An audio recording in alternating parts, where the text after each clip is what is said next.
Fala galera, beleza? Marcos falando com vocês, e aí, como é que vocês estão? Aproximadamente 100 anos atrás, a mãe das pandemias, e inclusive eu quero que ela continue sendo a mãe para sempre, a gripe espanhola fez algo estimado entre 15 a 50 milhões de vítimas. Alguns estudos dizem que pode ter alcançado 100 milhões de pessoas em todo o mundo. Só para você ter uma noção, estima-se que 1/4 da população do planeta foi infectado por essa doença. Esse marco a tornou uma das epidemias mais mortais da história da humanidade.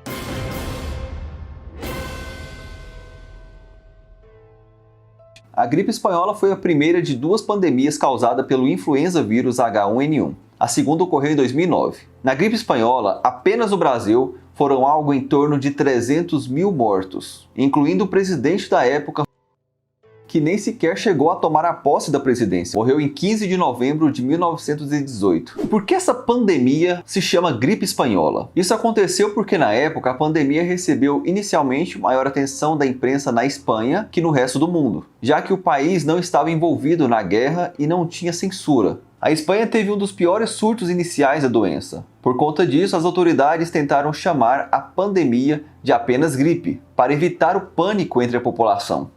Qual a causa e sua origem? A gripe espanhola foi causada por uma mutação aleatória do vírus da gripe H1N1, que foi facilmente transmitido de pessoa para pessoa por meio do contato, tosse e ar, devido aos sistemas sanitários de vários países serem deficitários e sofrerem com o conflito da Grande Guerra. Já a origem dessa pandemia é um pouco controversa, pois mesmo que a Espanha tenha tido um dos maiores surtos iniciais e, resultando no nome da pandemia, gripe espanhola, possivelmente não foi lá que ela surgiu. Ainda não se sabe ao certo. As hipóteses é que pode ter surgido no Reino Unido, Estados Unidos ou China. A teoria mais aceita foi um campo de treinamento militar nos Estados Unidos. E essa teoria é baseada nos primeiros casos que aconteceram, que foram registrados lá. Quais eram os sintomas da gripe espanhola? O vírus da gripe espanhola tinha capacidade de afetar vários sistemas do organismo, ou seja, podia causar sintomas ao atingir o sistema respiratório, nervoso, digestivo, renal ou circulatório. Por esse motivo, os principais sintomas da gripe espanhola incluíam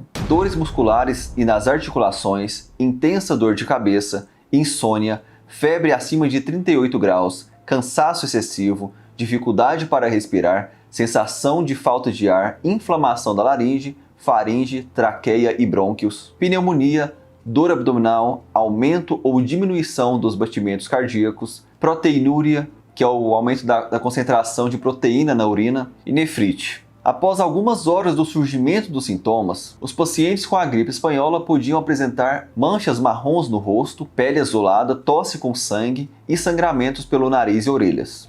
O poder da gripe espanhola. Como eu disse no começo do vídeo, a gripe espanhola pode ter vitimado algo em torno de 17 a 50 milhões de pessoas e é considerada a maior e mais devastadora das doenças do século XX. Ela se manifestou em 3 ondas. A primeira onda foi detectada em março de 1918. Em um campo de treinamento de tropas destinadas ao fronte da Primeira Guerra, em Kansas, nos Estados Unidos. Essa onda apresentou uma taxa de mortalidade bastante baixa e, por isso, não motivou preocupação excessiva. A segunda onda, essa sim, foi altamente virulenta. No mesmo ano, percorreu continentes, espalhou-se e matou milhões. A primeira onda se assemelhava às epidemias típicas de gripe. Os que estavam em maior risco eram doentes e idosos, enquanto que as pessoas mais jovens e saudáveis se recuperavam facilmente. Nessa segunda onda, o vírus havia se transformado em uma forma muito mais mortal. E outubro de 1918 foi o mês mais mortal de toda a pandemia, ocasionando 195 mil mortes só nos Estados Unidos. A terceira onda já foi mais moderada e aconteceu no início de 1919,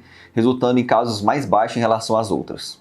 Chegou ao Brasil. As autoridades brasileiras ouviram com descaso as notícias vindas de Portugal sobre os sofrimentos provocados pela pandemia de gripe na Europa e acreditavam que o oceano era suficiente para impedir a chegada do mal ao país. Mas essa aposta se revelou rapidamente um engano. Em setembro de 1918, o navio inglês Demerara, vindo de Lisboa, desembarcou doentes em Recife, Salvador e Rio de Janeiro. No mesmo mês, marinheiros que prestaram serviço militar na costa atlântica da África desembarcaram doentes no porto de Recife. E em pouco mais de 2 semanas, surgiram casos da gripe em outras cidades do Nordeste e em São Paulo. O caos tomou conta do Brasil. Pessoas tinham medo de sair à rua, principalmente em São Paulo. Inclusive, quem tinha condições deixou a cidade na época e foi para o interior, onde a gripe ainda não tinha aparecido. Como não existia nenhuma forma de curar a doença, os médicos passavam alguns medicamentos para amenizar os sintomas e esperavam o corpo do paciente reagir. As recomendações das autoridades eram no sentido de que as pessoas evitassem aglomerações, lavassem suas mãos com frequência e evitassem contato físico. A quantidade alarmante de casos de gripe espanhola no Brasil fez com que o sistema de saúde brasileiro, que não era público, não suportasse a quantidade de pessoas doentes. Faltavam leitos e médicos para atender a quantidade de pessoas doentes, sendo necessário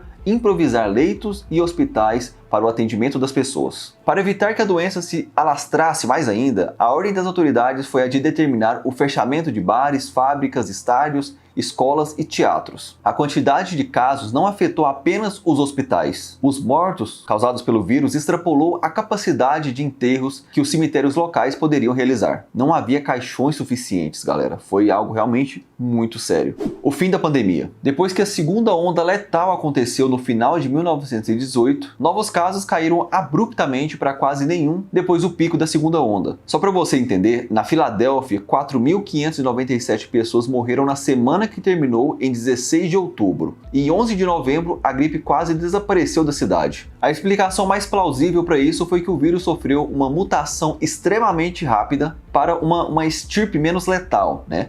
Já que essa é uma ocorrência comum com o vírus influenza. Existe uma tendência, de os vírus patogênicos se tornarem menos letais com o tempo. A gripe espanhola ocorreu entre janeiro de 1918 a dezembro de 1920. Pandemias são assim, elas vão e vêm. Com certeza, esse vírus que está circulando atualmente vai quietar em algum momento e provavelmente, em algum futuro que eu espero ser bem longo, vai surgir outra doença que também não teremos anticorpos para combater, mas não podemos nos render ao medo, Passaremos juntos por esse momento difícil e venceremos no final. Bom, eu vou finalizando o vídeo por aqui, espero que vocês tenham gostado desse vídeo. Se você gostou, deixe o seu like, se inscreva no canal se você não for inscrito. Um grande abraço e até os próximos vídeos.